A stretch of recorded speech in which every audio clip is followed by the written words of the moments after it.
He brought his side chick to the wedding. What happened next left everyone speechless, and one woman questioning everything she thought she knew about love and trust. In the city of Lomwana, where the streets are alive with music and laughter, a wedding was about to take place. It wasn't just any wedding. It was the union of two of the city's most prominent families. But little did anyone know, this joyous occasion would spiral into a storm of betrayal, heartbreak, and unimaginable consequences. Aleku stood tall, adjusting the collar of his white agbada. To anyone watching, he was the perfect groom, confident, successful, and ready to take his vows. Across the room, his bride-to-be, Kesa, sat surrounded by her bridesmaids, her laughter ringing like a melody. She had no idea that her world was about to collapse. But then, she walked in. Everyone turned to stare. She wasn't just another guest, her presence was electric, almost defiant. Her name was Amora, and she was no stranger to Aleku. For months, they'd been entangled in a dangerous web of secrets. As the ceremony began, Kesa noticed Aleku stealing glances at the woman in red. Her laughter faded, replaced by a gnawing feeling of unease. When the officiant called for the exchange of vows, Kesa hesitated. She could feel the weight of the tension, but she didn't yet know the truth. The truth didn't wait for long. Whispers spread like wildfire. Who was this woman? And why did Aleku seem so familiar with her? Before the reception even began, Kesa confronted Aleku. She didn't yell. She didn't cry. Her voice was calm, but her words cut deep. Who is she, Aleku? Why is she here? Aleku stammered, his carefully curated image beginning to crumble. Kesa wasn't the only one questioning. Guests began whispering, speculating.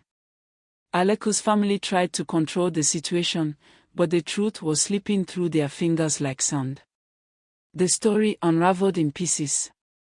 Aleku, it turned out, had been seeing Amora for years, long before Kesa. He claimed it was complicated, that his family had pushed him to marry Kesa for their business ties. But was that the whole story? Or was Aleku simply a man who wanted to have it all? And what about Amora? She wasn't just a side chick. She had dreams of being more, of being the one Aleku would choose. But as she stood there in that wedding hall, she began to realize that she had been brought here not as a guest, but as a pawn. The aftermath was chaos. Kesa's parents demanded answers. Aleku's family tried to placate everyone, spinning tales of misunderstandings. But the damage was done. Kesa stormed out of the venue, her wedding gown dragging in the dust of Lomwono's streets. In the quiet of her room, Kesa's heartbreak turned to anger. How could Aleku do this? What had she missed? She began replaying every moment of their relationship, searching for the signs. In Lomwana, news traveled fast. By the next morning, the city was buzzing with gossip.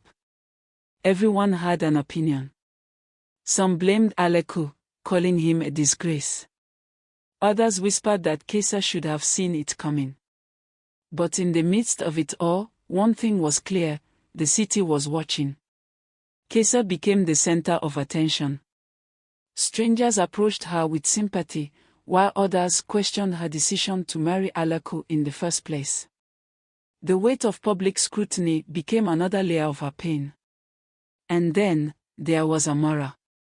For years, she had loved Aleku in secret. But now, she was the villain of the story, the other woman. In her small apartment on the outskirts of Lomwana, she wondered if Aleku was worth the price she had paid.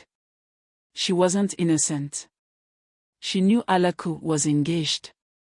But love is complicated, messy, and often unkind. As days turned into weeks, the city of Lomwana split into factions. Some supported Kesa, rallying behind her as a symbol of resilience. Others sympathized with Amora, seeing her as a woman caught in a cruel game. And then there were those who pitied Aleku, a man trapped by his own choices. Everyone had a story to tell, a lesson to learn. But for Kesa, Aleku, and Amora, the story was far from over. Kesa had always been a strong woman, but this betrayal had shattered something deep inside her. In the weeks following the disastrous wedding, she withdrew from the world, seeking solace in solitude. Friends and family came to her door with words of comfort, but none of it could fill the void. One night, as Lomwana buzzed with life outside her window, Kesa made a decision. She couldn't let this define her. She couldn't let Aleku or Amora's choices dictate her story. She began to rebuild herself, piece by piece. In those moments of healing, she found not only strength but also clarity. This wasn't just about Aleku's betrayal, it was about reclaiming her power. Aleku, meanwhile, faced a different kind of battle. His family was furious. Their carefully constructed alliances with Kesa's family were now in ruins. Business deals were falling apart, and his reputation in Lomwana had taken a nosedive. For the first time in his life, Aleku was forced to confront the consequences of his actions. He thought about Kesa, about Amora, and about the man he had become. Was this the life he wanted? Was this the legacy he wanted to leave? In the silence of his shame, Aleku began to ask himself the hard questions. But self-reflection is one thing, redemption is another. And Aleku had a long way to go. Amora tried to move on. She told herself that Aleku was in the past, that she deserved better. But in her heart, she was torn. Her love for Aleku hadn't disappeared, and the weight of her choices bore down on her. She began to notice the whispers when she walked into a room. The way people stared at her, judged her, without knowing her full story. She wasn't just battling the world's perception of her, she was battling her own guilt. She wanted closure, answers, something to ease the ache in her heart. But could she truly find peace with Aleku still in her life? It was a chance encounter that would change everything. One afternoon, in the bustling streets of Lomwana, Kesa and Amora crossed paths. Neither expected to see the other, but there they were, face to face. The air between them was thick with unspoken words. For a moment, neither woman moved. And then, Kesa spoke.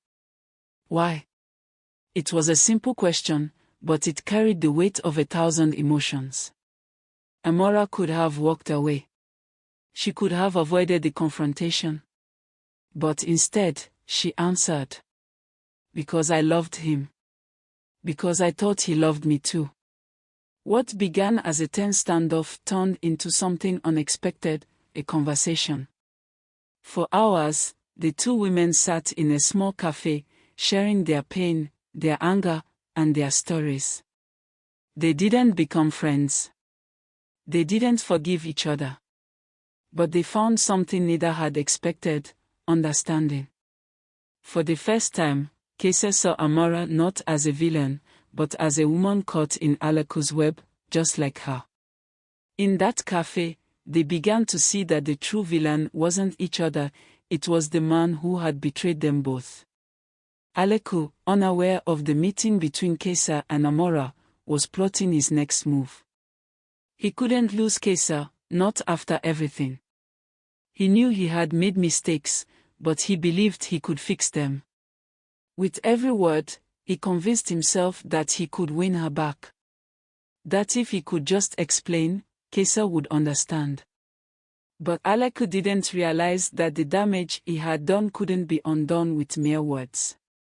After Aleku rehearsal, he arrived at Kesa's apartment knocking on the door. When Kesa opened the door, her expression was unreadable. She listened as Aleku poured out his heart, his excuses, his apologies. And then, She said 4 words that would haunt him forever: "It's too late, Aleku." Lamwana was still buzzing with the aftermath of the wedding scandal. But now, the focus began to shift. People talked about Kesa's strength, about Amora's courage in facing her mistakes, and about Aleku's fall from grace. Meanwhile, a local radio show discussing the story, callers sharing their thoughts. The city had chosen its heroes and its villain. But the story was far from over. In the shadows of Lamwana, new secrets were stirring, and the lives of Kesa, Amora, and Aleku were about to collide once again. Kesa's rejection of Aleku wasn't the end of her story, it was the beginning of a new chapter. She poured her pain into her passion, starting a foundation for women navigating heartbreak and betrayal. The foundation, named New Dawn, became a safe haven for many. Kesa turned her personal tragedy into a source of empowerment for others. She became a symbol of strength in Lamwana, showing women that heartbreak could be a stepping stone to greatness. Amora, too, was on a journey. Inspired by her conversation with Kesa, she made the difficult decision to leave Lamwana and start fresh. She moved to another city, away from the whispers and judgment, and began working with underprivileged girls, teaching them to value themselves. Through her work, Amora found redemption, not in forgetting her past, but in using it as a lesson to guide others. But as of Aleku's, his path was different. Without Kesa or Amora, he found himself alone. The respect he once commanded in Lamwana was gone, replaced by whispers of disappointment and shame. Yet, even in his solitude, Aleku began to reflect deeply. For the first time, he faced the man in the mirror, unshielded by pride or pretense. He sought therapy and began repairing his relationship with himself, vowing to be a better man, not for anyone else, but for himself. Fate, however, had one more twist. A year after the wedding fiasco, Kesa, Amora, and Aleku crossed paths at a charity event hosted by Kesa's foundation. They spoke not as enemies, but as people who had shared a painful chapter in their lives. Kesa and Amora told Aleku they had forgiven him, not for his sake, but for their own peace. And Aleku, with a humility they'd never seen before, thanked them for teaching him what love truly means. After the discussion, the three walked away in separate directions, each carrying the weight of the past but with a lighter heart. Sometimes, closure isn't about forgetting.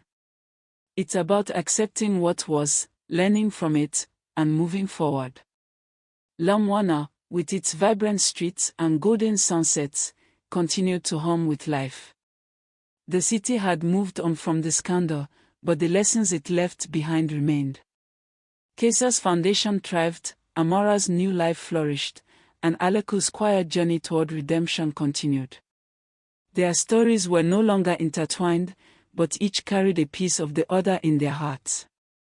Life is a tapestry of choices, and every choice leaves a mark.